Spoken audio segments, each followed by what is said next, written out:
Welcome to a new episode of Diary of a Puzzle Gamer, my mini vlog about jigsaw puzzles within the context of my larger series of videos about board games, card games, and game books. Today I talk about Allied Air Command World War II Fighters, a 1,000 piece puzzle by Eurographics. If you remember some of my old episodes, this will complete a nice set of 3, because in the past I completed World War II tanks and World War II Allied bombers from the same publisher and in the same line with the same format of sort of like informational hobby poster. And so I think they will look nice hanging one next to the other, or actually one on top of the other on the wall. Speaking of airplanes and walls and things installed, actually let me show you what happened to the puzzle that I described in the previous video, which was the 1,000 puzzle about the Spitfire panoramic.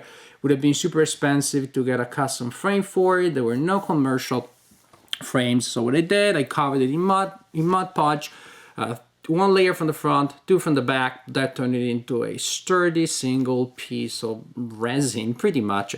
And so now I can show it off in my game room right there, right on top, simply sitting on top of Fireball Island. I think you can see it.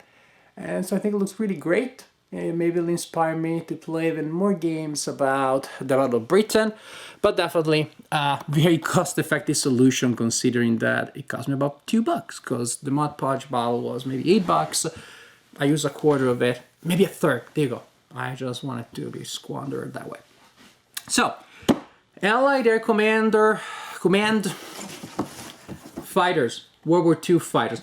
This is not a particularly challenging puzzle, despite what it may look like at first. I still enjoyed it, because sometimes you just want a relaxing puzzle and not the extreme levels of grueling and pain that other puzzles may give you.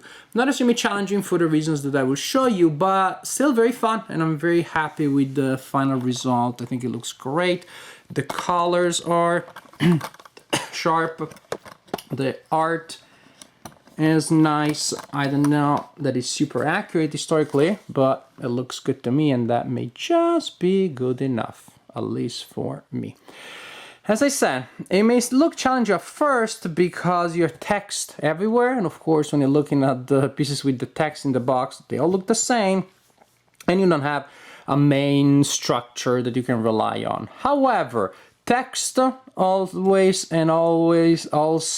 tells you about the orientation of the pieces, and that is not a small advantage, knowing always if it goes sideways or not sideways, knowing exactly the direction in which it goes. Also here you clearly have this darker area that really helps you sort out a smaller part of the text. Here it gets a little more ambiguous for the background. But then each text has a box, a white box, that also helps, and each text has a flag of the airplane that the country is from, and that also helps. And that's pretty much actually how I built it. First I built the frame, the edges, as I always do, and I also say, is there any other way? This is the one bit of wisdom in my life that I never challenged and never felt the need to really check if it was true. I always did. If there are other ways of doing jigsaw puzzles other than you do the edges first that work better, let me know. So I did the edges. Some of the planes that have very distinctive colors that were on the edges. Of course, that part up there, very distinctive. And then I did the text. And then I just took every piece that had text in it and I built the boxes. Because once I had the boxes here, basically I'd form a grid from which I was missing the main airplanes, but I had little bits and pieces of the airplanes, and I was missing, of course, the blank parts. But at that point, once you had the text box, you can pick up pretty much almost any piece from the box, and you know you'll be able to place it something, because that grid leaves areas of like no more than 2 or 3 pieces deep between the pieces, and so you can almost always attach a new piece to what you have, and that's interesting. That's fun. Something that also facilitated the process is, I don't know if I should tell you, You know what, if you don't want any spoiler, just fast forward by 2 minutes. I'm going to tell you something that I noticed, and probably you know it already about these puzzles. I didn't notice. In the background, I'm sure you can see, probably not, but let me give a close-up. There are names of cities, different places around the world: Beijing, Paris, New York, Porto Alegre, Canberra, and so on and so forth. I thought that's cool because, again, these pieces, they're just, you know, blank color. Now I know the orientation for those also. Until, here comes the big spoiler, I realized, wait a second, but Canberra goes around here, and Buenos Aires around here, and Beijing around there, and Warsaw around there, and New York around there. Oh, so you don't see a map of the world in the background, but they are placed, the names of the cities in the background are placed more or less where you would expect them if the puzzle was indeed overlaid on a map of the world. See if we can get close enough. You see Paris? You see Paris right there?